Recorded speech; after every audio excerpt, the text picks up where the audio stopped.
আপনারা কি জানেন পৃথিবীর সর্বকালের সর্বশ্রেষ্ঠ ত্রাস অ্যাডলফ হিটলার কেন ৬০ লক্ষ ইয়াহুদিকে হত্যা করার পরেও ইয়াহুদিদের দোষী করে একটি গোপন চিঠি লিখে গিয়েছিলেন? হ্যাঁ, আজ আমরা জানবো হিটলার ও ইয়াহুদি নিধন নিয়ে আরও কিছু মজাদার তথ্য।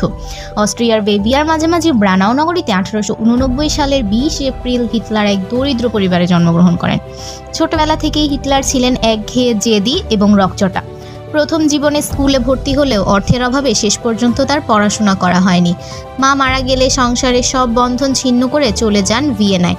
কর্মজীবনের প্রথম থেকেই তিনি বুঝতে পারেন এই পৃথিবীতে ইয়াহুদিরা শান্তিতে কোনো ধর্মের মানুষকে কাজও করতে দিবে না, বসবাসও করতে দিবে না।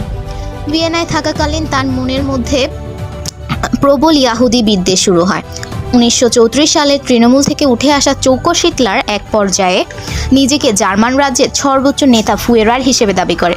1935 সালে তিনি এক নতুন আইন চালু করেন। কৌশলে তিনি এই আইনে ইহুদিদের জার্মানে বসবাসের অধিকার দিলেও নাগরিকত্ব কেড়ে নেন।